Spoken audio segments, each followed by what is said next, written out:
세제가 지금 많이 바뀌잖아요. 근데 그게 우리 곽상준 대표님은 이게 쿠데타 수준이라고 평가를 아주 험하게 내주셨던데 이게 무슨 의미입니까? 사실은 훨씬 더 격렬한 어조로 말씀드릴 수 있어요. 네, 근데 제가 이제 회사를 운영하고 있는 입장이라 사실 지금 회사에서 난리가 났어. 아, 그래요? 제발 참아라. 적당히 해라. 제발 참아라 이런 건데 정확하게는 하극상이죠. 하극상? 네네. 이런 게 뭐예요? 관료들이 재경부 세제실의 하극상이에요. 왜냐하면 내용을 보면 이소영 의원 안에 대해서 이재명 대통령이 굉장히 크게 호응하면서 빨리 해라 이렇게 했잖아요. 주가 누르기 방지법. 주가 누르기 방지법. 네네네. 네, 주가 누르기 잠시 설명을 드리면 네. 이소영 의원의 주가 누르기 방지법안은 이거는 오랜 투자자들한테는 정말 대열망을 채워준 법안이에요. 저희가 그 법안을 보면서 얼마나 가슴이 떨렸는지 몰라요. 아, 드디어 우리나라도 정상 시대가 오는구나. 네. 정상의 시대가 오는구나 이제. 네. 와, 드디어 그러면 뭐 10,000포인트가 문제겠어? 우리는 진짜 그거 보고 네. 와, 정말 가슴 떨리는 심정으로 이게 되기만 한다면 진짜 너무 좋을 거다 이렇게 생각하고 있었는데 그 아니라는 것은 비상장 주식의 경우 순자산 가치의 80% 이하일 경우 네. 주가가 저기 뭐 예를 주가가 기업 없지 가치가. 비상장 기업은 네, 주가가 없지만 상속 증여할 때 네. 최저가 순자산 가치의 80%로 그러니까 막 1조면 8천억으로 네. 계산해서 상속 증여세를 부과한다라는 네. 거예요. 근데 주식시장은 그 주식이 상장되어 있어 시가주의잖아요. 네. 시가로 다 평가되어 있다. 이기 때문에 그럼 시가로 계산하자라는 겁니다. 그런데 그 재무제표를 마사지할 수 있다는 건 다 아시죠? 왜냐하면은 뭐 그 감가상각이라든가 이익과 매출의 시점을 조금씩 바꿀 수 있으니까. 내년에 생길 일이 올해 좀 땡길 수도 있고 땡길 수 있고 밀 수도 있죠. 네, 밀 수도 있죠. 그러면 돈 줄 회사들한테 한 달만 있다가 줘. 좀 쓰다가 한 달만 있다가 줘. 이거 가능한 거 아닙니까? 그렇죠, 그렇죠. 근데 상속 증여할 때 적자를 빵 터트려. 네. 그럼 주가가 어떻게 되죠? 떨어져요. 떨어지죠. 자, 근데 이렇게 하지 않더라도 이미 바닥에 쫙 기고 있는 주식들이 한국에는 거의 대부분이에요. PBR이라고 표현하는 순장부 가치 대비 0.5 이하가 너무 많습니다. 그러니까 1.5천억 이하가 너무 많아요. 심지어 어제 어떤 기업은 그 자회사가 4천억인데 모회사가 2천억이야. 아, 4조인데. 잘못 말했어요. 네. 자회사가 4조인데 모회사가 2천억이야. 근데 이 모회사만 먹으면 자회사는 먹어. 모회사가 자회사의 지분을 다 갖고 있는데 다 갖고 가치가 있죠. 2천억일 수가 있어요. 아, 많아요. 한국에 찾아보면 흔합니다. 어려운 일 아니고요. 돈 모아서 좀 사면 안 돼요? 근데 이제 그거가 50% 이상 들고 있잖아요. 그러니까 다 못 사는 거야. 예. 지금 그런 기업 많아요. 대주주가 7할 정도 갖고 있어요. 근데 빌딩 하나밖에 안 돼. 빌딩 하나밖에 다 사면 빌딩이 수십 개 들어와. 네. 근데 그런 가격으로 쫙 눌러져 있죠. 왜? 네. 그러면 상속하려고. 자, 1조짜리 회사 1,000억까지 눌러가지고 이번에 그 핵심이 뭐냐면 누른 기업 걸리면 30% 과태료 주는 게 최고예요. 네. 그럼 1조짜리 1,000억으로 누르면 1,300억에 세금 내는 거 아니에요? 그래요. 수지 장사지. 싸게 막네요. 너무 수지 맞는 장사지. 그러니까 이게 지금 말씀하신 것은 이제 이소영 의원 안이 아니고 이번에 정부에서 내놓은 예. 세제 개편 안에 주가 예. 누르기 방지법이라는 게 고작 그 정도 과태료로 끝내는 예, 걸로 돼 있다. 정말 그 사람이 어떤 도리가 있고 사람이라면 여기에 주가 누르기 방지 세제라고 이름을 짓는 게 맞나요? 눈 가리고 아웅법이다. 이것은 네. 촉진법이야. 우리는. 주가 누르기 촉진법. 주가 누르기 촉진법이지. 오히려 누가 봐도. 반대다. 그러니까 이게 이제 공무원들이 일하는 그 행태를 이번에 알게 됐는데 어떤 식으로 일을 하냐면 그 같은 학교 출신일 가능성이 높아요. 이렇게 하는 거야. 하위 25%에 소속되어진 기업들 중에 13반기 중에 12반기 동안 계속 하위 25%에 있으면 네. 심의위원회를 열어서 네. 해소가 안 되면 거기에다가 때리겠다 하면 일반인들이 들으면 이게 일단은 즉자적 뇌, 1차적 뇌가 돌아가면서 뭔가 하는 보다. 네. 끝. 뭔가 심의를 하나보다 네, 모여서 끝. 논의하나보다. 그래 네. 끝 이러고 끝나는 거예요. 근데 이제 유튜브 세상이 됐고 저희 같은 업자들이 등장한 네. 세대가 됐잖아. 네. 이것만 학수고대하고 보고 있었던 우리 업자가 봤을 때 이 법안은 말도 안 되는 법안이다. 장난. 장난이 아니고 하극상이라니까요. 장난이면 괜찮지. 그러니까 이게 이제 조금 뭐 13 6년 반분기 뭐 이렇게 하는 게 5개, 어려우니까 6년 6개월? 6년 반 네, 그러니까 뭐 6년 반. 대충 한 7년 동안 네. 저 기업들 가운데 저 맨 밑에서 계속 있으면 이제 주가가 눌려. 페널티 주겠다는 건데 네. 네. 사실 그 한 7년 동안에 한 번만 튀어 올라도 되거든요. 그럼 그죠? 그렇죠. 두 번만 두 치면 번. 아, 돼요. 두 번만 네. 튀어도 되니까 네. 중간에 뭐 만들 수 말씀하신 있죠. 것처럼 얼마든지 재무제표 아 그럼요. 예쁘게 꾸밀 수 있으니까. 그렇게만 하면 너희들은 그냥 가만히 두겠다라는 음. 게 지금 법안이에요. 그렇죠. 그렇게 돼도 심의해가지고 또 빼줄 수도 있다는 그렇죠. 거잖아요. 그렇게 해서 네. 또 심해. 그러니까 그렇게 구체적으로 얘기할 필요도 없어. 그냥 네. 다 때려 맞아도 피할 길이 있다. 이미 충분히 낮아진 가격에 30% 네. 추가 페널티 내고 끝나는 거니까. 그러니까 아 공무원들이 이렇게 일하는구나. 아, 화가 많이 나요. 근데 공무원들 왜 그렇게 일했을까요? 주식시장을 싫어하는 거지. 뭐예요? 주식시장을 싫어한다고? 주식시 본인들도 주식을 다 들어가 있을 텐데. 본인들은 그러니까. 주식 못 사죠. 아이 또 네, 사모님이 아무튼 하고 또 싫어했다. 네, 아니 그래서. 한 종목당 3천만 원 이상 사면 다 보고서 써야 되는 거 모르세요? 그래서 이렇게 네, 고위공직자들은 벌까봐 한 종목당 3천만 원 이상 쓰면 다 써야 되고. 네. 그래서 주식에 별로 관심 없어요. 저는 그래서 이번 안을 내신 분들의 그 자료 조사를 좀 해봐야 될 것 같아요. 누가 이 세제 개편안에 참여해? 네, 아하. 했는지 법안 만든 한번 사람들. 만들고 네. 왜 이렇게 주식시장을 싫어하는지 네. 그거는 저는 이렇게 생각합니다. 사람은 생각하는 대로 사는 존재가 아니라 사는 대로 생각하는 존재라고 영원히 그게 생각해요. 나옵니다 오늘. 그렇기 때문에 본인들의 어떤 존재적 상황이 어떤가를 보면 이런 네. 법안이 왜 나왔는지 알 수 있다. 아, 네. 근데 아무리 주식시장이 싫어도 이거를 정부에서 이렇게 하자고 드라이브를 걸고 있는데 이렇게 내놓는다고요? 그러니까 이 늘공 입장에서는 어공은 어쩌다가 왔다 가시는 분들이고 이 나라는 우리 건데 그렇군요.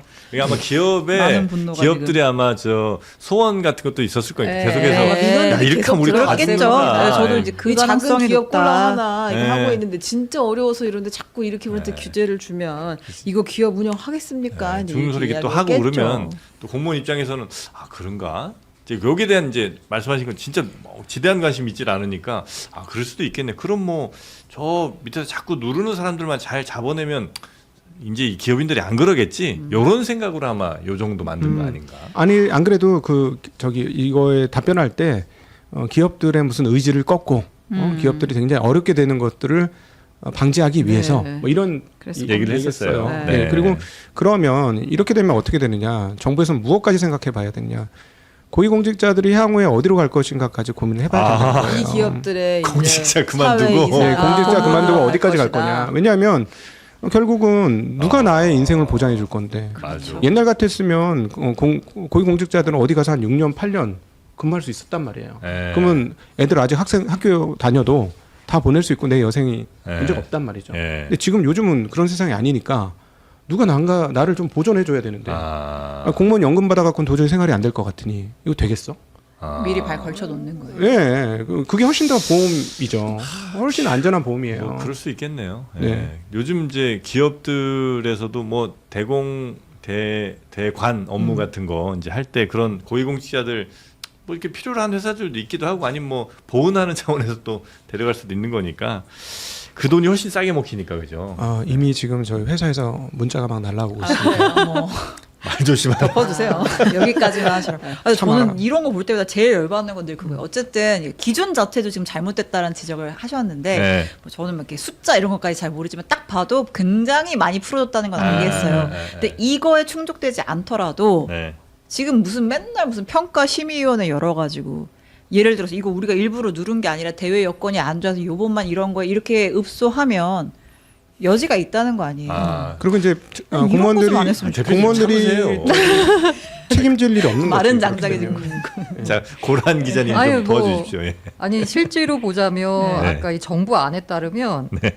지금 과거 데이터 기준으로 봤을 때 한 100개 남짓이거든요. 네. 여기에다가 아까 말한 대로 13번 중에 딱 2번만 피하면 되니까 이 100개 기업 가운데 2번 피하면 빠지는 네. 거잖아요. 그리고 이 100개 기업이 전부 이제 개인 대주주가 아닌 경우도 꽤 많아요. 도대체 대상이 몇 개냐를 보자면 굉장히 좁혀지는 거죠. 네. 한 절반 정도라고 봐서 한 50개라고 쳤을 때 이 50개 기업들이 만약에 너희들은 주가 누르기를 시행했으니 할증과세 할게라고 하면은 아까 말한 그 평가 시의 네. 평가위원회 출석해서 야 우리가 주가 낮은 거 세금 피하려고 한 거 아니고 그냥 대외 여건이 안 좋아서 그런데 우리 열심히 노력했는데라고 읍소를 하게 되면 읍소가 아니라 뭔가 이렇게 계속 소명을 하게 되면 네. 이 소명을 할 때 그냥 하겠습니까? 굉장히 약간 빵빵한 또 다 변호사들 변호사들 들고 끼고. 가가지고 또 네. 하겠죠. 그러면 과연 여기 심의 대상까지 넘어갈 그래서 너희는 주가 누르기 방지를 한 거야라고 인정받는 기업은 과연 얼마나 될까? 그 열 손가락에 꼽지 않을까라는 생각이 들어서 아까 주가 누르기 촉진법이라는 아, 이게 얘기가 맞다. 나오는 이유가 네. 그러면은 결과적으로는 이 회사 같은 경우는 이러이러한 절차를 다 통과했는데 주가 누르기 아닌 걸로 평가가 났잖아요. 그러면 어떻게 되는 거예요? 우리는 당당해라고 오히려 정부가 인증을 해주는 꼴이 나는 거죠. 그 회사 더 하는 거죠. 그 회사 보고 우리 저 회사는 똑같은데 그쵸, 그쵸. 이름 또 봐줘야 되니까. 아, 사실 이게 왜 되게 심각한 건이냐면 네. 그동안 있었던 상법 개정을 완벽하게 무효화시키는 거예요. 아. 완전 무화시키는 거예요. 네네네. 그러면 사실상 맞아. 제가 왜 이렇게 열을 냈냐면 저는 한국 주식시장이 좋습니다. 저평가하고 한국에 좋은 기업들이 많고 그러니까 한국에 투자하십시오라고 그동안에 계속 얘기를 하면서 돌아다녔단 말이죠. 이 얘기 딱 보자마자 와 나 정말 나쁜 짓 많이 했네. 미국 가라고 했어야 되는데 아. 역시나 한국 국장은 안 돼. 미국장 가야 돼. 라고 했어야 되는데 난 지금까지 뭐 한 건가. 네. 제가 이렇게 열내는 이유가 너무 미안한 거예요. 그동안 했던 얘기들에 대해서. 네, 책임을 네. 좀 져야 될 것 같고. 예. 이렇게 되면 한국의 저평가는 영원히 해소되지 않고 상법 개정 아무리 해봐야 완전 무효화되는 거야. 왜냐하면 주주들의 이익이 침해됐다라고 느꼈을 때 이런 거 왜냐하면 이건 결정적으로 이익이 침해된 거잖아요. 왜냐하면 자녀한테 상속을 굉장히 저렴한 가격에 해줄 수 있는 거거나 증여를 저렴한 가격에 해줄 수 있으면 네. 우리는 침해된 거든 일반 주주들은. 그래서 거기에다 소송을 걸어도 법대로 했는데 이렇게 되는 거죠. 네, 그 문자 계속 좀 확인하시고요. 그다음에 ISA 요 각도기 열사라고 지금. 주가 누르기 방지법 이건 진짜 문제가 많은 거. 요건 이제 인정. 그래 이 대통령도 요거에 대해서는 다시 이제 뭐라고 한 거니까요. 그다음에 ISA 요것도 지금 욕 많이 먹고 있죠. ISA는 어떤 부분이 좀 문제입니까?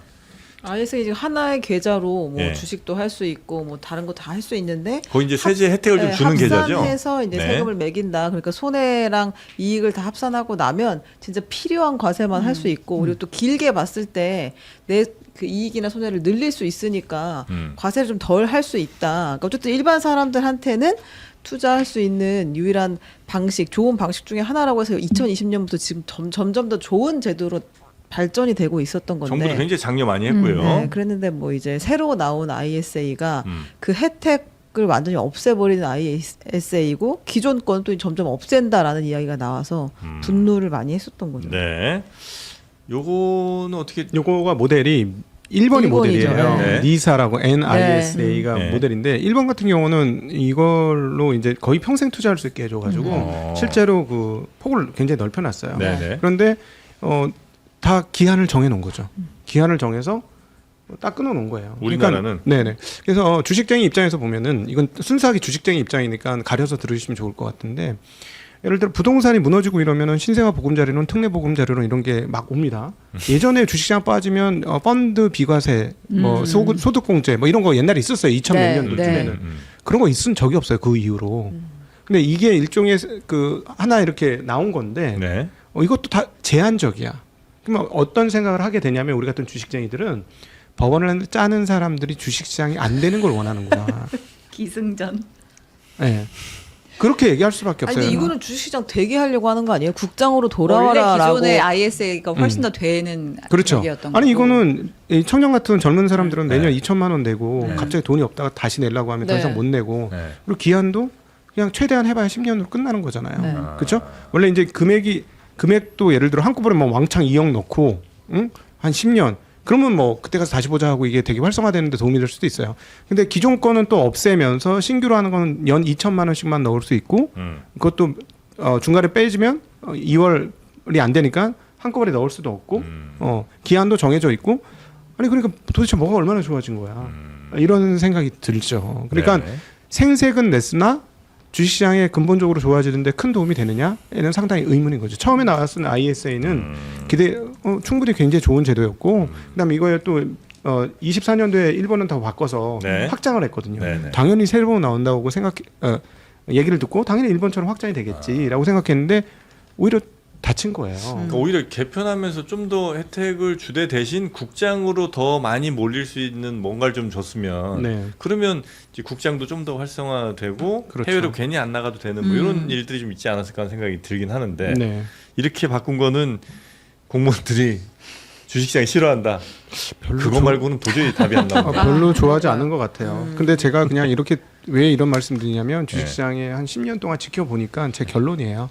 이게 예, 그냥 이 건 때문에 화가 나서 드리는 얘기가 아니고요. 아. 우리나라 관료들은 주식시장에 대한 이해도 없고 애정도 없다. 주식시장은 투기시장이고 그들이 라고 볼 땐 본다. 이거는 뭐 완전 투전판이고 잘못하면 국민들 돈 패가망신하고. 꼬라박는 패가망신하는 곳이고 오히려 부동산에 안정적으로 있는 게 훨씬 더 좋다. 이런 라고? 생각하는 경향성이 훨씬 더 크지 않을까 공무원들은 싶긴 합니다. 그래서 물론 현상적으로 분명히 주식보다는 주택이 안정적이었죠. 그렇죠. 예. 예. 그렇다고 지금 젊은 친구들 결혼 못하게 하는 수준까지 가서 끝까지 그것만 다 같이 집사라고 있느냐. 할 수는 없는 거죠. 예. 그리고 또 자 보세요. 지난번에 뭐 큰 그 옛날 송파주공 같은 경우 예. 지금 고용을 얼마나 창출할까요? 둔촌주공이에요. 네, 둔촌주공 같은 경우. 근데 그러면 조그만 그 정도 사이즈의 회사가 고용을 얼마나 창출할까요? 지금 삼성전자 같은 경우는 나라를 들썩들썩하게 만드는 그 정도 수준이잖아요. 그러면 여기에 대해서 이제 근본적인 좀 고민을 나라 전체로 한번 해볼 필요가 있을 것 같은데 사실 기업을 운영하는 데 있어서 핵심적인 지표가 뭐냐면 ROE라는 거예요. 그러니까 에쿼티에 대해서 얼마나 리턴 값을 얻느냐, 즉 자본에 대해서 얼만큼 리턴을 얻느냐가 핵심이거든요. 네. 그러면 저는 이제 금융에 있으니까 금융도 사회 총체적으로 봤을 때는 하나의 자원이에요. 이 자원을 어디다 배분해서 우리가 리턴 값을 얻느냐라는 생각을 해야 되는데 사실 IMF 이전에는 이게 가계로 안 오고 주로 기업에 왔습니다. 그래서 기업 발달을 위해서 막 했는데 사실은 그렇게 했다가 IMF 맞아가지고 은행들 절반 이상이 날라갔어요. 다 망해버렸죠. 그다음 깜짝 놀라서 했던 게 다 가계로 주택담보대출. 예, 대출금으로 그 사회적인 금융의 자산이 넘어갔죠. 예. 그래서 집값은 올라갔어요. 어느 정도까지는 저는 용이 된다고 생각합니다. 개인들의 자산도 쌓고 뭐 이러는데, 근데 이게 어느 너무 때가 됐으면 기대해졌어. 다시 기업 쪽으로 돈이 넘어와야 되는데 그렇지 않더라는 거죠. 그러니까 문제는 뭐냐면 여기서 봤을 때 사회 지속 가능성하고 그다음 청년들의 어떤 지속 가능성, 그들의 삶의 영위 이런 것들을 봤을 때 어디다 자원을 배분해야 할 것이냐, 예, 좀 고민을 해볼 필요가 있을 것 같아요. 네. 네. 저거는 한번 고민을 해봐야 될 것 같아요. 이번에 이 세제가 여러 가지 나오면서 부동산 세제로 나왔잖아요. 네. 사회적으로 한번 대토론회를 한번 해봤으면 좋겠어요. 그만해요 토론회. 우리 몇번 대통령까지 나와서 토론했잖아요. 아니, 근데 대토론회가 대토론을 한번 말씀하세요. 왜 그러냐면 제가 지금 자영업자가 100만 폐업을 하는데 핵심적인 이유가 뭘까라고 생각해 보면 돈 쓸 사람이 없다는 거예요. 네. 맞아요. 예, 돈 쓸 사람이 없는데 뭐 한 축은 뭐냐면 집담보 대출 받아갖고 이자 내느라고 돈이 없어. 한 축은. 예. 또 한 축은 뭐냐면 돈 쓸 만한 사람은 세금을 많이 내서 돈이 없어. 여기서 돈 쓸 만한 사람은 소위 말하는 중고소득 이상의 네네네네. 고소득자들이 네네네. 사실 돈 잘 쓰거든요. 네. 월급쟁이들은 자기 월급 나올 날만 기다리고 있어. 그렇죠. 언제 이거 요거 사야지 이렇게 하면서. 네. 근데 세금이 꽤 많이 높아요. 네. 맞아요. 네, 너무 높은 거예요. 잘 소득세를 알고 말씀. 그럼요 많이 맞았습니다 지금. 많이 냈습니다. 그러니까 사실은 뭐 어제 이어서 오늘도 세금이 높다. 아니, 50억 100억씩 자산 있으신 분들은 몇백에서 몇천 내고 네. 한 3, 4억 정도 받으면 네. 그 보험료만 몇천 내요. 그렇죠. 예. 의료 보험료만. 예. 그럼 쓸 돈이 어디 있겠냐고. 예. 그래서 정프로가 맨날 그래도 쓸 협찬받아서 돈이야 우리보다 입고. 많겠지. 근데 또 좋은 데서 쓰시잖아요. 백화점도 가시고. 아니 그러니까 저는 이 좀 소득이 얼마나 크냐라고 봤을 때 물론 소득세도 좀 많이 내서 지금 소득세가 작년 재작년은 법인세보다 많거든요. 네. 그거는 조금 뭔가 웃기잖아요. 네. 올해는 뭐 법인들이 워낙 돈을 많이 벌어서 그렇긴 한데 소득세를 그렇게 많이 내니 쓸 돈이 어딨냐는 거예요. 그러면 그렇게 제 주변에 뭐 소위 말하는 뭐 변호사, 변리사, 뭐사 이런 사자 달린 친구들이 집을 못 사요. 돈이 없어서 한국에는. 아 그래요? 예. 집 사기 집이 힘들어요. 너무 비싸서 그런 거 예, 아닐까요? 비싸죠. 예, 집 사기 힘들어요. 그러면 대출이 안 나와서. 어디다가 방점을 맞출 거냐, 즉 그 세금 방점을 맞출 때 소득에만 맞출 거냐 지금처럼 네. 일부 자산에도 좀 방점을 맞출 거냐 네. 이거에 대한 대토론회를 한번 해야 된다는 생각이에요. 예, 그러니까 좀 소비를 활성화하고 이러려면 네. 돈 쓸만한 사람들한테 돈이 있어야 된다. 예를 들어 3억을 번다고 치면 그냥 뭐 썸바디가 3억을 번다고 치면 1억은 세금 내야 되고 그렇지. 1억 뭐 대충 1년 동안 생활비라고 치고 나머지 1억씩 모아갖고 집 살려고 그러면 30억짜리면 30년 모아는데 못 사지. 3억을 버는 사람이 1억을 모은다는 얘기를 들어본 적이 없네요. 아. 못 모아요. 못 네. 모은다고요? 네, 못 너무 모아요. 사치스러운 거 아닙니까? 아니지 못 모아요. 3억을 벌었으면 나한테 내 주머니에 떨어지는 거는 뭐 네, 얼마 안 2억도 되거든요. 안 되는데. 다들 부자네. 나는 뭘 부자야. 그래? 그보다는 훨씬 많이 모을 수 있을 것 같은데. 그러니까 고소득자의 경우 만약에 네. 상정한다면 아마 1억 1년에 모으기가 쉽지 않을 어려워요. 거예요. 저는 잘 모르겠어요. 고소득자 세금 많이 내는 거 오케이 좋은데 저는 우리 사회에 팽배하게 퍼진 게 뭐냐면 세금을 많이 내는 사람들에 대한 존중이 있었으면 좋겠어요. 그런데 지금은 오히려 세금을 많이 내는 사람들이 무슨 사회 악처럼 약간 규정이 되고 있는 듯한 느낌이거든요. 그런데 사실 국가가 굴러가고 있고 여러 가지 복지 재원을 쓰는 건 세금이면 사실 소득세 측면에서 봤을 때는 소득세를 많이 내는 돈 많이 버는 사람들이 물론 이 밑단에 깔린 건 그간에 약간 편법으로 세금을 안 내왔던 탈세, 네. 절세를 해왔던 그런 약간 그 미움이 박혀 있긴 한데 어쨌든 사회 전반적으로 세금 많이 내는 사람에 대한 존중이 있었으면 좋겠고요. 정부가 정책을 살 때도 제가 이번 세제 개편안에서 조금 약간 또 고개를 갸웃했던 부분이 뭐냐면 출산 세액공제가 있었거든요. 이걸 없앤다는 거예요. 네. 대신에 직접 이제 보조금을 찔러주는 네. 형태로 이제 바꾼다라는 거거든요. 아. 그게 이유가 뭐냐라고 하면 세액공제를 해주니까 정작 그 필요한 약간 이른바 그 면세점 이하에 있는 분들은 혜택을 못 받더라라는 거거든요. 그런데 이거를 다시 뒤집어서 보자면 그간 세금을 많이 내서 정부의 어떤 국가 발전에 기여했던 사람들에 대한 인정을 안 해준다라는 그렇죠. 거잖아요. 그 사람들한테 혜택 가는 거는 안 된다라는 맞아요. 거잖아요. 그게 기저에 네. 깔려 있는 거라서 이 정책을 설계할 때나 아니면 사회적 인식 자체가 세금 많이 내는 사람들에 대한 좀 존중이 조금 있었으면 좋겠다라는 생각이 듭니다. 세금 많이 내고도 좀 신날 수 있는 맞아요. 네. 세금을 많이 내고 신난 적 있어요, 정프로님? 아니 그런 사람도 신나게 해줘야 된다는 아. 거죠. 아 진짜 정프로 대단하다. 아 정말 넌 우리 사회에 정말 꼭 필요한 인간이야. 이런 소리라도 좀 아 대단합니다, 정프로님. 아 그럼요. 사회에 꼭 필요하신 분이죠. 네, 맞습니다. 네, 동의합니다. 박수 네. 쳐드립니다. 네. 그런 소리를 들으면 좋겠다. 여튼 ISA 요거 얘기하다 여기까지 왔는데 그것도 개편이 아니라 개악이 된 것 같다. 네. 네, 좀 많이 아쉽다. 기대 이하입니다. 네, 네, 뭐 네. 계약까지는 아닌데 상당히 기대 이하다. 상당히 아쉽다. 네, 네. 자 그리고 부동산 근데 세제는 댓글이 왜 이러나? 왜요? 아닙니다. 뭐 세금 많이 내는 저는 세금 많이 벌지 못해서 많이는 못 내지만 어쨌든 근로소득자로서 어쨌든 유리지갑이니까 낼 건 내잖아요. 네. 저도 그 말에 되게 공감하거든요. 세금 많이 내는 사람 존중해야지. 그러니까 이상하게 돈 번 거 아니라고 한다면. 근데 무슨 존중을 바라냐 막 이렇게 왜 얘기를 하시는지 이 심리가 뭔지 모르겠어요. 존중까지는 안 해도 인정이라고 해야 될까? 아니, 뭐라고 표현해야 되나? 네, 네. 아무튼 요즘은 그냥 사람한테. 세금 많이 내는 고소득자 고자산가에 대해서 네. 약간 죄악시하는 느낌이 살짝 있는 것 같아서. 그러면은 그게 이제 자본주의가 아니고 국가주의죠. 아. 네, 그래서 한번 고민을 한번 해봐야 돼요. 우리가 국가주의로 갈 거냐, 아니면 자본주의 시스템으로 갈 거냐에 대한 근원적 고민을 한번 해봐야 돼요. 그래서 우리는 네. 대체로 돈 많이 버는 사람들이 항상 어딘가로 잘 이렇게 숨어들잖아요. 어두운 곳에.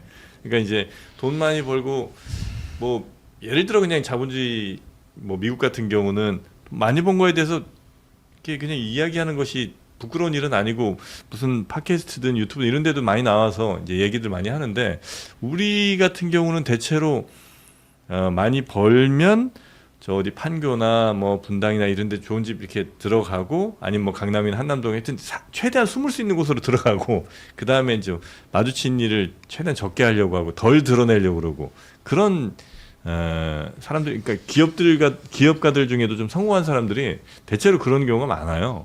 예, 그게 별로 이렇게 알려져 봐야 좋을 게 없다고들 생각을 하는 것 같고 뭐 그렇죠. 예, 그렇게 알려지면 이제 무슨 사람들의 또 지탄의 대상이 되기도 하니까 그래서 동아시아의 2대 미스테리가 중국이 공산주의하는 거고 한국이 자본주의하는 거예요. 진짜. 아, 그러네. 너무 센 말이었어요. 아 그래요? 네. 아 중국이 공산주의하는 거하고 진짜 자본주의자죠. 거기. 네. 아니, 많이 벌어 많이 내는 사람 존중해줘야 더 많이 벌어 더 많이 내고 우리 사회가 더 풍요로워지는 거 아닌가요? 그렇죠. 아, 이번에 삼성전자 하이닉스 고맙잖아요. 네, 많이 네, 내시기 많이 벌어서 바라고. 또- 세금 네. 엄청 내서 얼마나 네, 고마워요. 그걸로 네. 또 그 복지도 하고 또 할 수 있는 거잖아요. 네네. 네. 자 그리고 부동산 세제 요거는 우리 최윤경 기자 전문이시죠? 아니 근데 이 얘기도 별로 이제 큰 의미는 없어 보여요. 없어요? 그러니까 부부 공동명의 네. 주택이 오히려 세금에서 이제 불이익을 받는다는 이야기가 지난 주말 사이부터 지금까지 계속 돌고 있거든요. 네. 근데 이게 종부세 관련한 이야기여서 이제 뭐 크게 길게 다룰 필요가 있는가 하는 생각은 좀 드는데, 그렇습니까? 그냥 이제 공동 명의일 경우에 음. 이제 우리 집이 만약에 공시가가 30억이다, 그러면 이제 각각 종부세는 인별과세잖아요. 내가 갖고 있는 지분만큼 내는 것이니까 내가 15억, 뭐 옆에 배우자가 15억이라고 하면 거기서 9억씩 공제를 해줍니다. 집값에서. 그럼 네. 이제 15억에서 9억 빼면 6억이죠. 거기에 대한 이제 세금을 내게 되는 것이고, 그 세금을 낼 때 공시가율을 80%까지 이제 인정을 한다. 근데 그 80%라는 것은 1가구 1주택 단독 명의자보다 더 많은 이제 비율을 인정하는 거예요, 집값에서. 단독 명의자는 70%까지 인정하는 걸로 돼 있거든요. 집값 복잡하네. 적게 잡아요. 그러니까 네. 이게 다 알 필요가 제가 봤을 때 별로 없는데, 네. 꼭 그리고 공동 명의가 더 뭐 불이익이고 단독 명의가 더 이익이고 이렇지 않아요? 또 계산을 해보면. 그러니까 바뀐 거에는 뭔가 목적이 있을 거 아니에요? 어떻게 뭘 하기 위해서 이렇게 바꾼 거예요? 그냥 이제 종부세법상 네. 부부 공동 명의 주택은 1주택으로 인정할 수가 없다는 게 정부의 설명이고, 그래도 1가구 1주택에는 최대한 혜택을 줘보겠다라는 게 정부의 방향성이었던 것 같아요. 근데 공동 명의는 거기서 빠져라, 이런 이야기인 것 같습니다. 근데 네. 그거에 대해서 구윤철 부총리가 해명을 했는데요. 네. 그 이제 세금을 낼 때 부부 공동명의 1주택자는 종부세 부과를 이제 받잖아요. 본인한테 유리한 과세 방식을 선택할 수 있습니다. 그러니까 인별 과세를 선택하든지 아니면 1세대 1주택 특례를 신청하든지. 네. 그러니까 두 개 중에서 자기가 유리한 거 하면 되고요. 그래서 보자면 누가 만약에 좋냐? 그러면 만약에 부부가 공동 명의로 집을 갖고 있는데 네네. 두 채를 갖고 있어요. 네. 아, 그럼 두 네 채는 채 다 되는 되고. 그러면 안 되죠. 그러니까 안 된대. 두 채 그건 참을 수 없지 우리가. 채인데 여기에 해당이 안 돼. 1인당 0.5, 0.5씩 갖고 있는 거죠. 네. 이러면 이 사람은 1인당으로 따지면 한 채예요? 아니요. 아니면 다주택자예요? 다주택이에요. 왜? 그렇게 돼 있어요. 아니 이거 한 채를 둘이 나눠 갖고 있을 땐 이게 0.5로 봐주고 0.5로 0.5로 안 본다. 봐요. 지분만 그렇게 보지 한 채로 보면. 아 그래요? 네. 알겠습니다. 자 말씀은 계속 해주시고요. 아니 그러니까 이 선택이 가능하다라는 거죠. 선택이 네. 가능하다. 알겠습니다. 그러면 두 사람이 이렇게 갈라서서 하나씩 갖고 있어. 세무사와 상담해 맞아요. 보시는 게. 갈라서 하나씩 갖고 있어요. 그럼 어떻게 돼요? 1주택이에요. 근데 그냥 있으면 우리 부부잖아요, 아직. 네. 그러면 우리는 다주택자라서 다 중과세가 됩니다, 모든 게. 근데 종부세는 제가 말씀드렸잖아요. 인별과세예요. 네. 내가 갖고 있는 것만 내는 겁니다. 음. 그러니까 나는 한 채를 갖고 있는 상황이기 때문에 그 한 채에 대한 것만 내면 네. 되는 거죠. 음. 근데 재산세는 우리가 둘이 있는데 한 채씩 있다? 그러면 다주택자니까 더 많이 냅니다. 알겠습니다. 아직 집이 없어 봐서. 그러니까. 자, 그렇게 이제 세금이 바뀌는데 대신 요거는 본인에게 유리한 걸로 선택하면 되는 거다. 요거는. 근데 사람들이 많이 화가 난 거는 종부세 대상자가 46만 명 정도가 된대요. 근데 이제 그 정부에서 그동안은 계속 절세하려면 공동명의 하세요. 공동명의 하세요. 그래가지고 26만 명 정도가 공동명의라는 거예요, 이미. 이제 근데 이제 와서 공동명의는 혜택을 좀 줄이게, 그러니까 덜 받게 된다. 이렇게 되니까 사람들이 도대체 어느 장단에 춤을 추라는 것이냐라고 이야기하는 건데요. 네네네. 알아서 잘 선택하시면 될 것 같습니다. 잘 부동산에서 알려주겠죠, 뭐. 부동산 몰라요. 아, 그래요? 세무사도 몰라요. 그래요? 하도 많이 바뀌어가지고 이거는 알아서 자기 건 자기가 계산해서 내시면 됩니다. 알겠습니다. 공무원